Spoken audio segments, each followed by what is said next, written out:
Alrighty, I'm not a stick figure anymore, got a bit of a new haircut, and yeah, Freedom Planet. Let's do this.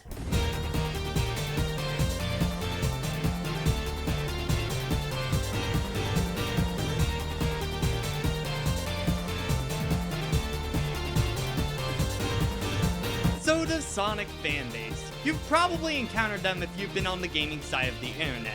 They can be up, down, and all around, especially with the fan projects. There are some awesome ones like Sonic Megamix, the various remix albums, the Unleashed project, and silly ones like Sonic 2 XL, but then there's that side of the fandom, where we have stuff like Sonic in Paint or Sonic Dreams There are things in this life I did not want to see, and that was one of them. So why do I bring the fanbase up? Well, they're responsible for the game I'm looking at today, Freedom Planet. It originally started as a Sonic fan game, but it started to evolve into its own being when the team wanted it to stand out on its own.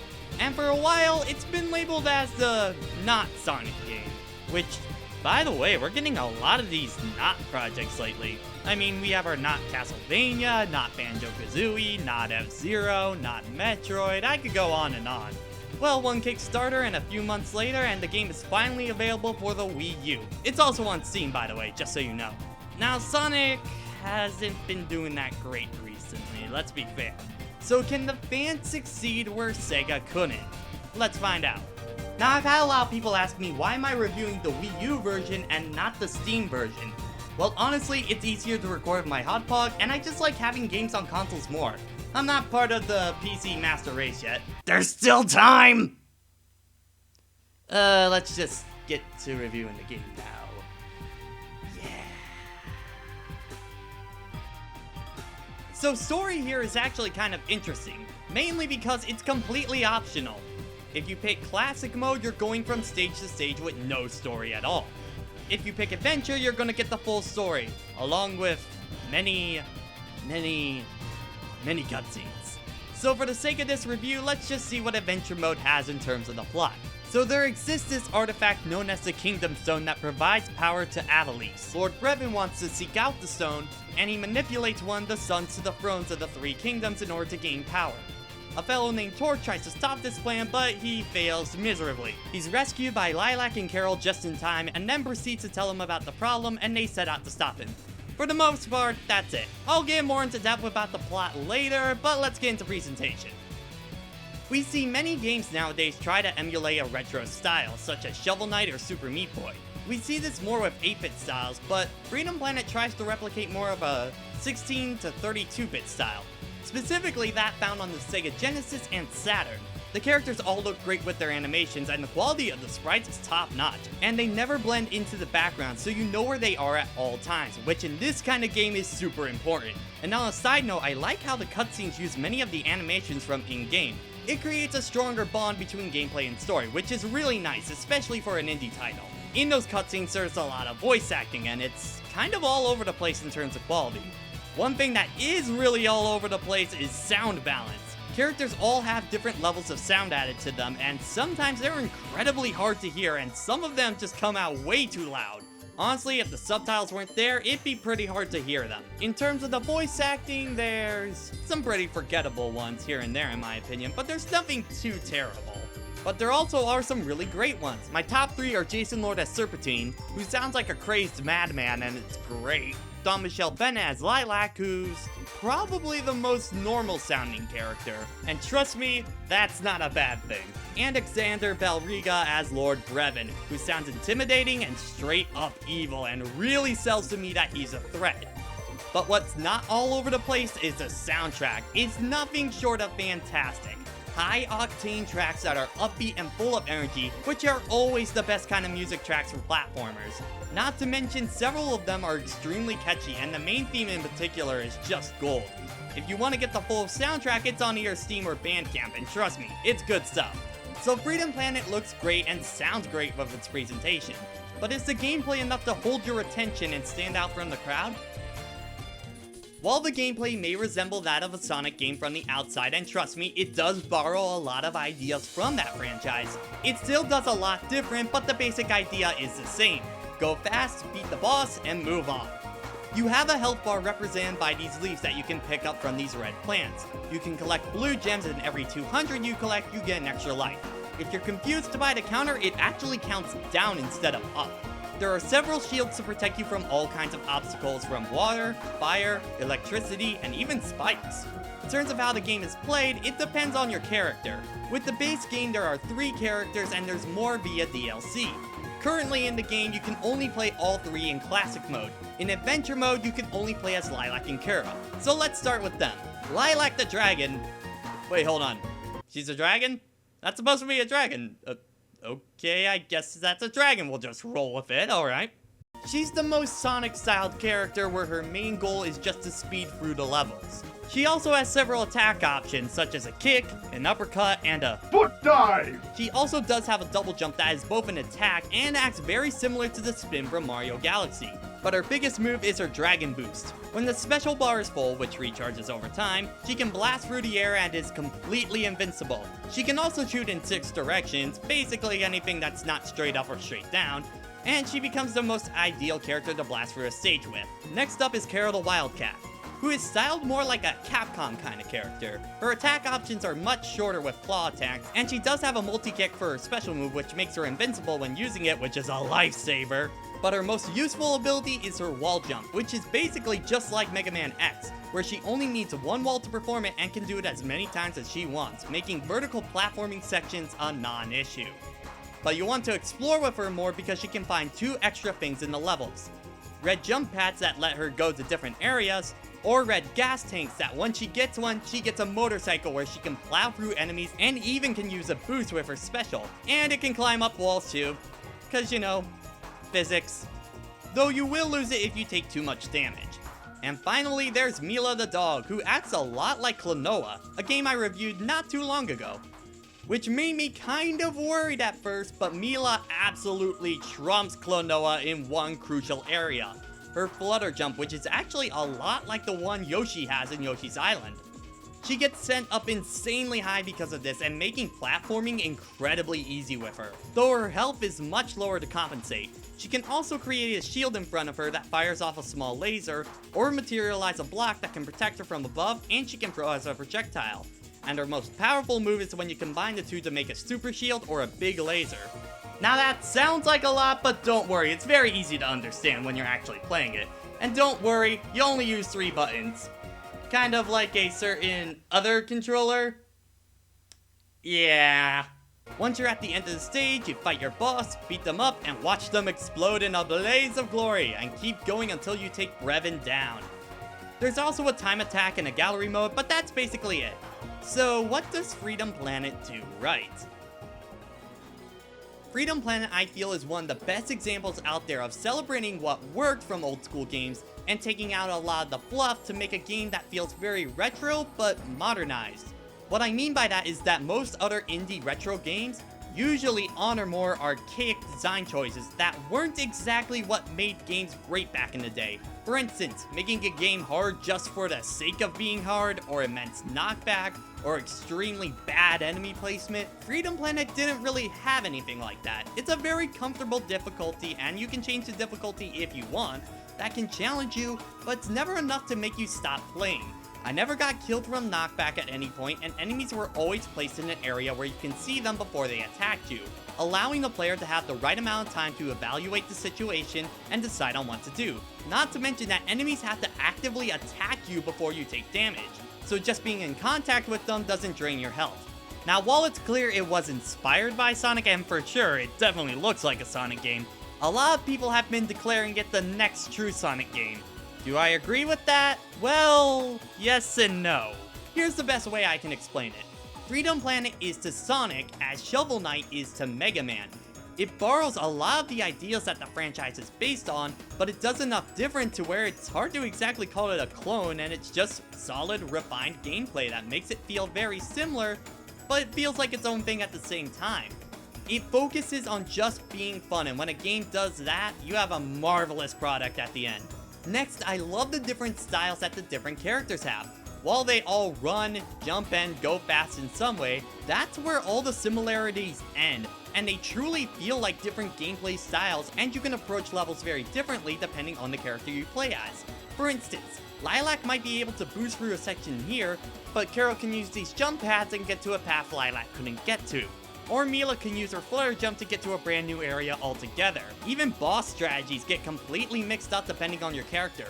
Take this boss for example. With Carol, you need to get up close and personal and attack her before she attacks you, but with Mila, you need to be more patient and attack her when she comes to the ground for a more rhythmic fight. So playthroughs with two separate characters are going to be their completely own experiences, and it encourages a lot of replay value. And with DLC characters, it can only get better from here. By the way, speaking of those boss fights, they're some of the most fun parts of the game. All of them are very different and are very challenging as well. But they're all in your face and high speed action that makes them so much fun. And trust me, when you beat a boss that gave you such a hard time, that Michael Bay explosion becomes so satisfying. Not to mention, I love how the game looks, feeling like a love letter to both the Genesis and the Saturn with its art style. And there's several little details with the animation that I love, and they do get a lot of chuckles out of me. And I can tell the developers were having a lot of fun with the different idle animations. Also, if you hold down buttons in certain cutscenes, you can actually get some in-game bloopers in the actual cutscenes. I love this kind of stuff. Prince Dale of Prince... This is hard to be cool and suave while being informative at the same time. God damn my coolness. Freedom Planet is a game that's a lot of fun to play and keep replaying. It's a game that's very easy to pick up and play, and it's just a fun roller coaster ride from beginning to end. But the track of that coaster does have some nasty bumps along the way. Nearly every review has stated this as a negative, and I completely agree, so let's just get to it. The story mode is by far the weakest part of the game. The plot feels very subpar. As for a game that feels like it should have a very simplistic plot, it starts to try and expand itself more and more, and not really in a good way. Mainly by having a lot of filler elements, such as the political talk that's between the three nations that ultimately has no real effect on the plot or the gameplay, so it feels very disconnected, and a lot of this could have been left on the cutting room floor. Also, the tone of the story is not consistent. You remember how in my Klonoa review I stated that the story just took a massive nosedive into being very dark, and it felt incredibly out of place for a game like that? Freedom Planet suffers from almost the same problem, but it keeps flip-flopping between a lighthearted kids game and an edgy teens game of some kind. One minute you're having them talk about cootie jokes, and in the next scene a character can be electrocuted over and over. For the kiddies, you know. It makes it hard to tell exactly who they're trying to cater to, and it ends up making a bad experience for everyone, I feel. And then there's the worst part of the story mode by far, the pacing. If you haven't played the game, here's an example. We start the game off with a few intros after picking a file, you know, just to get started in, and we have some small breaks in between the first two levels. And then you just get dumped with cutscenes, nearly 14 minutes worth, and it feels so long for the fast-paced nature that this game has. And it's not the only time that this happens. It happens a lot, actually, and honestly, it makes me never want to touch the story mode again.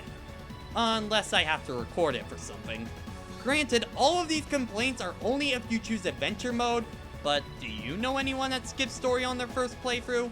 Not to mention, your first impression of the game will most likely be through this, and that will determine if you're gonna play the game till the end, so I do have to weight the game down because of that. Secondly, the cast controls very well for the most part, but I did have a problem when it comes to very precise platforming. Characters have a bit of slipperiness that isn't noticeable for most of the game, but when you need to do one block platforming, that's where it starts to become an issue. This shaft with Lilac became a big issue on my first playthrough, as well as these moving platforms in a Carol stage here. I got caught in both of these places for a lot longer than I would like, and it did lead to a lot of unnecessary frustration for me. Granted, I didn't have as big of a problem with this as my playthroughs kept going on, but it definitely was a turnoff, especially since it was near the end of the game. One thing that I found odd was the life system in this game, and how in reality it's really pointless. Even if you get a game over, you're sent back to the same place you were along with all your score intact. While it does eliminate the frustration and makes the game never too overpowering, it makes instances where you get a lot of these lives feel not as accomplishing as they really are pointless. Now, I did say that not much of the game screamed cheat to me, but there are two exceptions to this rule. One is the lack of invincibility frames. For the most part, this isn't a big problem, but on multi-hit moves like these stupid cannons, get ready to see your life bar become erased in front of your eyes. It's even worse with Mila with her limited health. And the other part would be right here in Final Dreadnought Round 1. On this very checkpoint, I kept getting hit every time I spawned here, and nothing I could do could stop it. Now this one I think could be easily fixed through a patch, but it was annoying, especially for Mila because, well, you know why. So while Freedom Planet does have that stigma of being a Sonic-like game, I think it does enough to break out on its own, and honestly, I can't put this game down no matter how much I try. I keep going back to it again and again, and that is a sign you've done something right. While Freedom Planet isn't really a Sonic game, it definitely fills the gap that recent Sonic games have been leaving behind for a platformer of this style. It's a game that focuses on having fun from beginning to end and totally succeeds. Yeah, the story mode might be a big letdown, but it is optional and the main gameplay completely outshines it to where I really don't care about it at the end of the day. The characters are all welcomed and all provide their own experiences that will leave you happy the entire time. Complement that with fantastic level design, presentation, and music, and you got a title that deserves all the praise it gets and for sure earns the $15 price tag it has. It is a little rough around the edges here and there, but it's too much fun for it to be a big issue. Pat yourselves on the back, Galaxy Trails. You did good. So Freedom Planet as a first game from Galaxy Trails is a very good start for the company, and I wanted to see what they have in store next, and I got that answer a little sooner than I thought I would. Right in the middle of making this review, to be more accurate, Christmas of 2015, Galaxy Trails announced Freedom Planet 2 was now in development. This was kind of a surprise to me, considering that Torque and Spade, the two DLC characters, aren't even out yet for the first Freedom Planet. But then again, they are very close to completion, so I wouldn't worry too much on that. But we aren't getting the game till 2017 at the very earliest, so it's gonna be a while. In that meantime, if you haven't played the original Freedom Planet, definitely check it out. I have a link to the Steam version down below, and you can buy it on the Wii U eShop. And if you're still not convinced about Freedom Planet, I actually started a Let's Play of it on the channel I'm a part of, The Lower Room. So if you want to go see that, check out the video at the end of this review. Which I guess is coming up about now, so bye! Hey everyone, thanks for watching. If you want to see that LP I talked about, click the video on the left. Or if you're brand new to the channel and want to see my other reviews, check out the playlist on the right. If you want to follow me, check me out on Facebook and Twitter because I update them quite frequently. If you want to support the show directly, go to my Patreon. All the money that's from there goes right back into production. By the way, thank you Shy Ranger, Arcana, and Soul Ninja Star for being my top patrons. Thank you guys, you're awesome. Now if you excuse me, I'm just gonna go back and play more Freedom Planet, so see ya. Wah.